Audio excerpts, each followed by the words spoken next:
아니, 저는 오늘 드릴 말씀이 별로 없어요 사실. 근데 어제 소회를 간단하게 저도 좀 말씀드리면,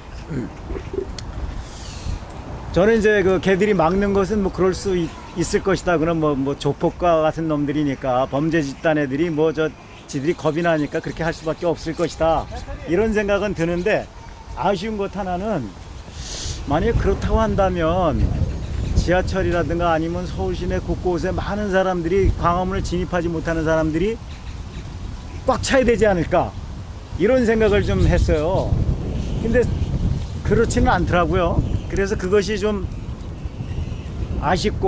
아쉽다는 얘기는 뭐냐면, 우리가 이게 DNA가 좀 노예 근성이 좀 오랫동안, 우리가 자유를 만끽해 본 지가 한 70년밖에 잘 안 돼 가지고, 그동안은 계속 그냥 노예 근성에 쩌들어가지고 DNA에 각인돼 있는 것 같다.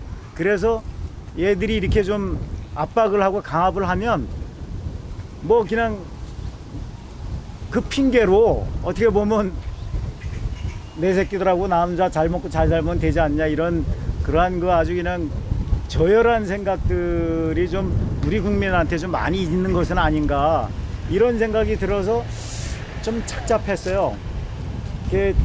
만약에 이게 진짜 내 자유가 날아가고 조금 있으면 내 생명이 날아갈 수 있다는 것을 인식해도 그럴까?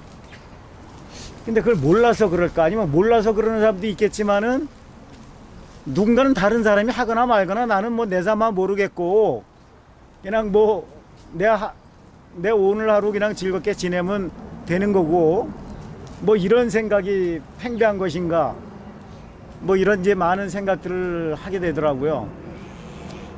그런데 어쨌든 뭐 대중은 보통 뭐 동서양을 막론하고 좀 무식할 수밖에 없다, 뭐 그거 인정하고 가자. 그런데 하여간 지도층이 좀 탄탄해야 되는데, 우리 지도층은 너무 썩었구나. 과연 지도층이라는 게 있기는 한 걸까? 이런 의미를 어제 저는 이제 혼자 착잡한 마음으로 계속 생각을 했어요. 근데 보니까 민초보다 더한 놈들이 아마 지도층이라고 하는, 소위 뭐 좀 맑게나 하고 좀 힘께나 쓰고 좀 발언권이라도 있는 놈들이 더 야비한 족속들이 아닌가, 이런 생각이 들어가지고, 정말 진짜 답답하다, 그런 생각을 많이 했어요.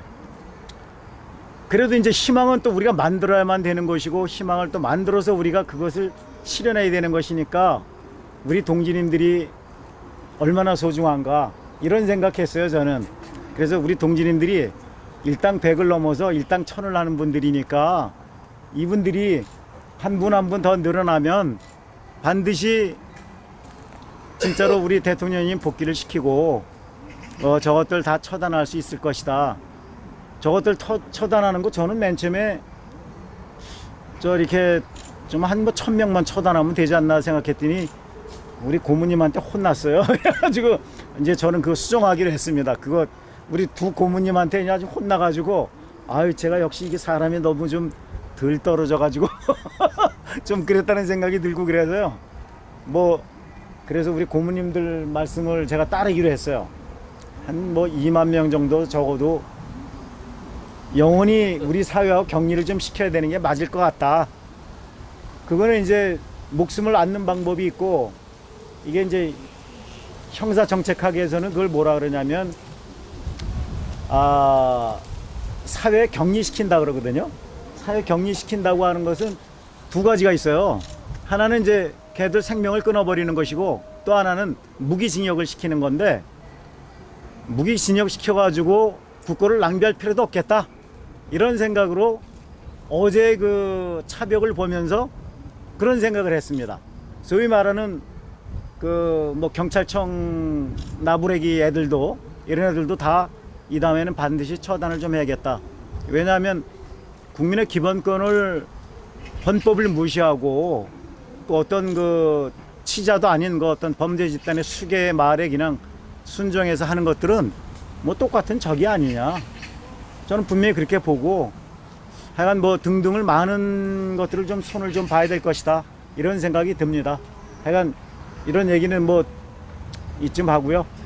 그래도 희망을 좀 내서 여러 우리 동지님들이 바쁜 중에도 또 오늘 또 이렇게 나와주셨으니까 아, 대한민국엔 그래도 희망이 있겠다 이런 생각합니다. 동지인들을 생각하고 감사합니다.